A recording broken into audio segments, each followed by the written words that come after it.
اچھا ڈاکٹر صاحب، آپ کا کبھی انٹریکشن ہوا قادیانیت کے ساتھ، اور کبھی کوئی موقع ملا آپ کو کہ آپ نے قریب سے دیکھا ہو قادیانیوں کو، قادیانیت کو؟ جی ہاں، سوء اتفاق سے میرے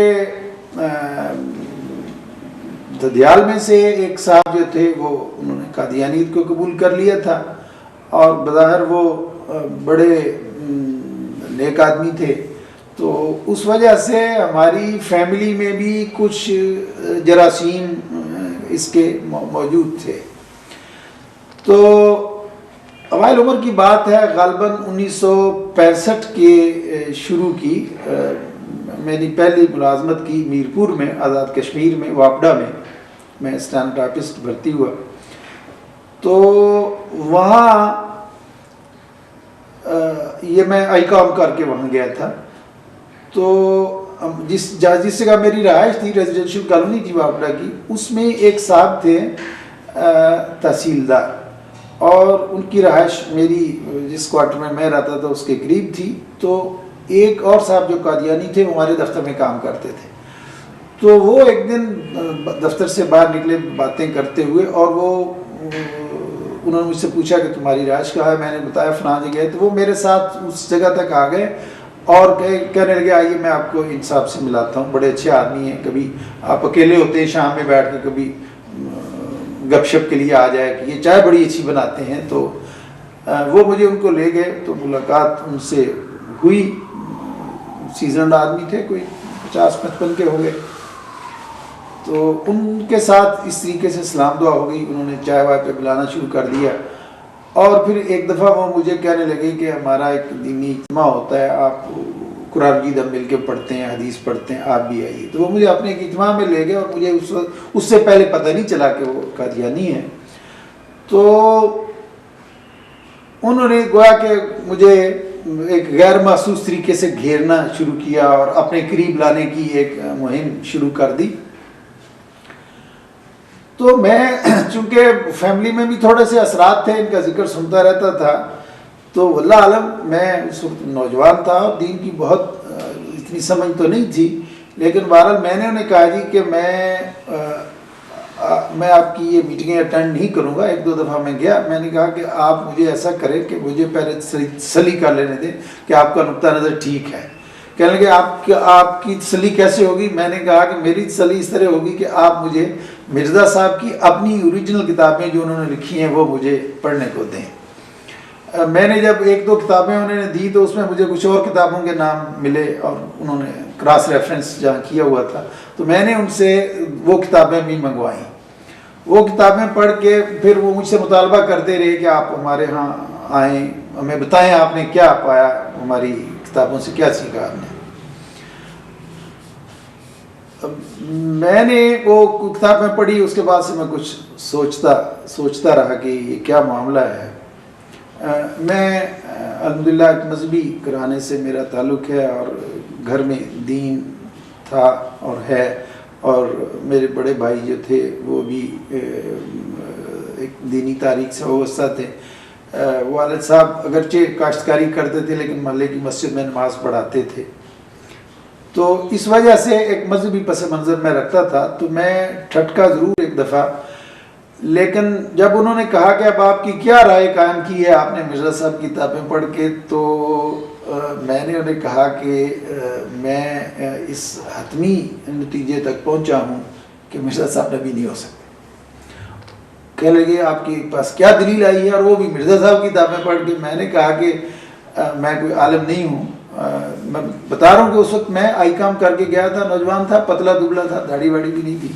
تو میں نے کہا کہ میں کوئی عالم دین تو نہیں ہوں، لیکن دو باتیں ایسی میں نے مرزا صاحب کی کتابوں میں پڑھی ہیں کہ جس آدمی کی یہ رائے ہو میں اسے نبی ماننا تو ایک طرف، اچھا انسان بھی ماننے کے لیے تیار نہیں۔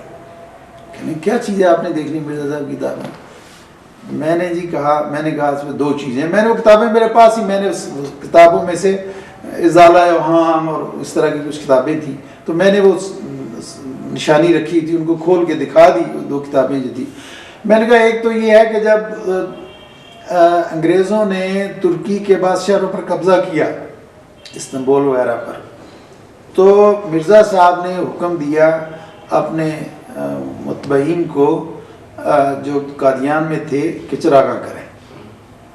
انہوں نے ایک مسلمان شہر کو جسے ایک کافر طاقت نے فتح کیا تھا ان کی اس فتح پر اور مسلمانوں کے اس زوال پر اور مسلمانوں کی اس شکست پر شکرانہ ادا کیا اللہ تعالیٰ کا، اور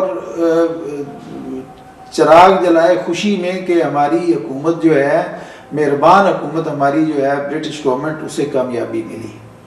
میں نے کہا کہ کوئی آدمی جس میں ذرا سی بھی حمیت قومی ہو یا وطنی ہو یا ملی ہو، وہ یہ نہیں کر سکتا کہ اپنی قوم جب شکست کھا جائے اور اس کے شہروں پر کافر قوم کا، دوسری مخالف قوم کا قبضہ ہو جائے تو وہ خوشی کے شادیاں نہیں بجائے. یہ انسانیت سے بعید ہے، ایک بنیادی انسانی فطرت کے خلاف ہے یہ بات. دوسری بات یہ تھی کہ مجھے بھی غالباً اچھا نہیں لگ رہا میں یہ لفظ اپنے منہ سے نکالوں، لیکن ضرورت کے تحت میں بات کر رہا ہوں. میں نے وہ لفظ اس وقت تک کی زندگی میں نے 12 سال تک حکام کی تعلیم حاصل کی تھی، اور عمومی مطالعے کا بھی میرا شوق تھا. میں اخبار سالے بہت پڑھا کر رہا تھا. جو چیز ہے مطلب عمومی مطالعہ بھی میرا اپنی عمر کے لحاظ سے اچھا خاصا تھا. تو یہ لفظ میری وکیبلری میں نہیں تھا. یعنی جو گندی زبان مرزا صاحب نے اپنے لفظوں، اپنی ان کتابوں میں استعمال کی اپنے مخالفین کے لیے، مثلا ان میں انہوں نے کہا جو مجھ کو ماننے والے، جو مجھ کو مانتے نہیں ہیں وہ گوں کھانے والے ہیں. یہ جو لفظ ہے گوں کھانے والے ہیں، میں نے آج تک پڑھا ہی نہیں تھا، آج تک میں نے لکھا ہوا نہیں دیکھا تھا.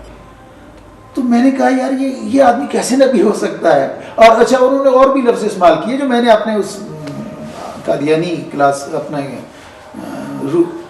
آفس میٹ کو دکھائے. وہ کہتے ہیں حضرت عیسیٰ علیہ السلام کے بارے میں کہتے ہیں کہ جو حضرت عیسیٰ علیہ السلام کی خاندان کی نانیاں اور فلاں جو تھی وہ قسمیاں تھی. تو مراد یہ ہے کہ اپنے مخالفین کے لیے اس طرح کی گندی زبان استعمال کرنا، یہ بھی میں سمجھتا ہوں کہ کوئی مہذب اور وفادار آدمی، کوئی پڑھا لکھا شریف آدمی اس طرح کی زبان استعمال نہیں کرتا. اور پیغمبروں کے بارے میں یہ کہا جاتا ہے اور تاریخ ثابت کرتی ہے اور قرآن مجید بھی اس کا اس بات کرتا ہے کہ وہ اپنی قوم کے بہترین افراد ہوتے ہیں، وہ اپنی سوسائٹی کی کریم ہوتے ہیں. یہ ان دو باتوں کے بعد میں نے کہا کہ مجھے اور کسی مطالعے کی ضرورت نہیں ہے، یا میں آپ کے اور کوئی مزید دلائل سننے کے لیے تیار نہیں ہوں کہ مرزا صاحب نبی تھے یا یہ تھا یا وہ تھا. میں نے کہا کہ جس آدمی میں یہ دو عیب پائے جاتے ہوں، میں اسے کوئی شریف اور معقول آدمی اور پڑھا لکھا اور وفادار اور سمجھدار آدمی تسلیم کرنے کے لیے تیار نہیں. تو اس کے بعد سے ہمارا ان کا معاملہ ختم ہو گیا. آخری بات میں اس سلسلے میں کہنا چاہتا ہوں وہ یہ ہے کہ بعض لوگ اپنی سادہ لوہی سے ان کے قابو آ جاتے ہیں. مثلا میں نے اپنے جس خاندانی بزرگ کے بارے میں بتایا کہ وہ انہوں نے قادیانیت قبول کر لی تھی، ان سے پوچھا،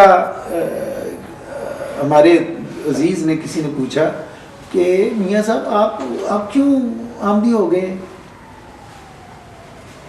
تو وہ رقیق القلب آدمی تھے، تو بالکل بھرائی ہوئی آواز میں کہنے لگے کہ میں نے قرآن مجید میں پڑھا ہے کہ جو لوگ نبیوں کو جھٹلاتے ہیں ان پر عذاب آتا ہے اور وہ دین اور دنیا کے خسارے میں رہتے ہیں.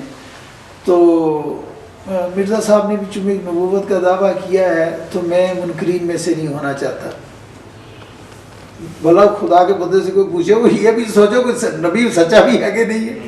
تو مطلب یہ ہے کہ اس طرح کی سادگی سے وہ صاحب جو تھے وہ انہوں نے قبول کیا قادیانیت. تو اس طرح کے یہ حالات تھے جو میں آپ کو اپنے انٹریکشن کے ساتھ بتانا چاہتا ہوں. آپ کو بہت شکریہ ڈاکٹر صاحب، آپ تشریف لائے، اپنے وقت نکالا.